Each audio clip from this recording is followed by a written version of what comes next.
play as new heroes, fight epic battles in the air, discover uncharted territory. The power is in your head.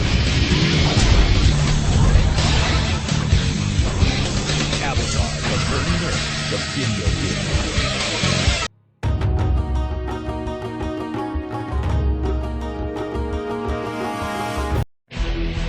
The Earth Kingdom needs you. The Wrath of the Fire Nation is here. Burning Earth centers on the second season of the show. And I say centers because it would be a rock to the face to say this game follows the brilliant second season of Avatar. The story of Burning Earth supposedly starts right where the last game ends. The main problem here is that it's so dedicated to telling you the complete cover-to-cover story without giving you any information on the pages in between those covers. And while making up ludicrous band-aid solutions when its points obviously don't connect in meaningful ways. This was one of the most distracting things playing through this game. They let the audience in on Long Fang's secret immediately. The final confrontation is on the drill instead of in the Dai Li headquarters. Katara pleads with Zuko even though they never got to have their little moment in the Crystal Cave, and many others. In addition to the mistakes that have to do with the game not having enough resources to tell the story properly. Like when everyone's having visions in the swamp, not only does Aang have a vision about the drill for some reason, but he also has a vision of Toph like normal, but he says the line from the show verbatim. In my vision, I saw a girl in a white dress with the pet flying bull. No you didn't. The game just doesn't have the patience to tell you the story in its original form, and it doesn't seem to be interested in telling you in an original form, so it comes across as a mess. And the game's overall presentation does not do much to tidy up the mess either. With the constant frame rate drops, stiff idle animations for dialogue exchanges, and simple lighting and world construction being very distracting. You won't know anyone from anyone else by the end, nor will you care. The game is all of 4 hours. 4 hours again? You have 2 characters you play as in each level.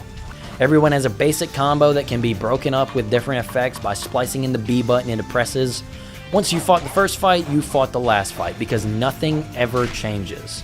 Oh, your scenery and the characters might, but they all require the same tactic of just mash the attack buttons mindlessly until you win. It got so boring so fast. There are some interesting things to do here, like little basic puzzles and collectibles, but it means nothing in the grand scheme of things. It's nice that Aang can do waterbending and earthbending tasks now, but it's so boring to have to fight in the same fights over and over. I have to endure pressing the X and B buttons until everyone is down.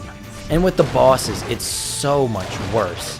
They all have an annoying amount of invincibility frames, so it's total guessing game to when you're going to actually start chopping down their health again.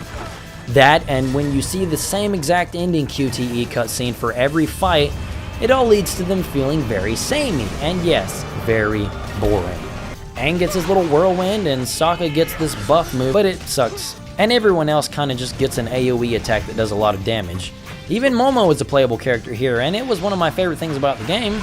In fact, that's the best thing about this game. This game lets me play as a bunch of characters that all, yes, may very well be the same, but I still appreciate the fan service. There are 5 achievements in this game, and you can get them in like 3 minutes.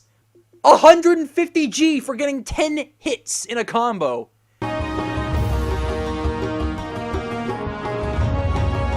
Being a game based off of the show, it is nice to hear a lot of the themes playing the stages. They got most of the original cast back to reprise their roles, and they sound good for what they were given. While the fully animated cutscenes look nice, the real-time cutscenes look awful. You see, instead of animating these scenes, they put the character models in position, and decide to leave them there while the voiceover plays. This is awful. Look, their mouths don't even move while they're talking. The gameplay is essentially a 3D beat-em-up with 2 attacks. It's not like they all do the same thing. Some will knock enemies off their feet while others stun them in place.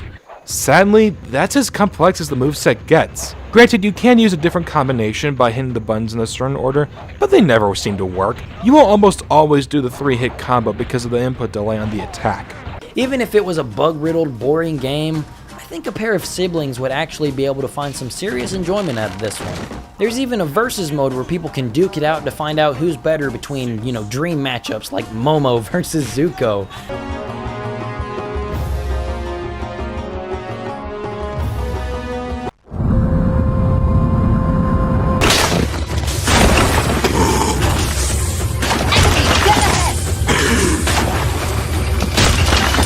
There's flying around with the awkward flying controls. In short time, your fate will be sealed, Superman. There's these different colors and rings that you fly through. Kind of reminds me of another game I've played and heard about.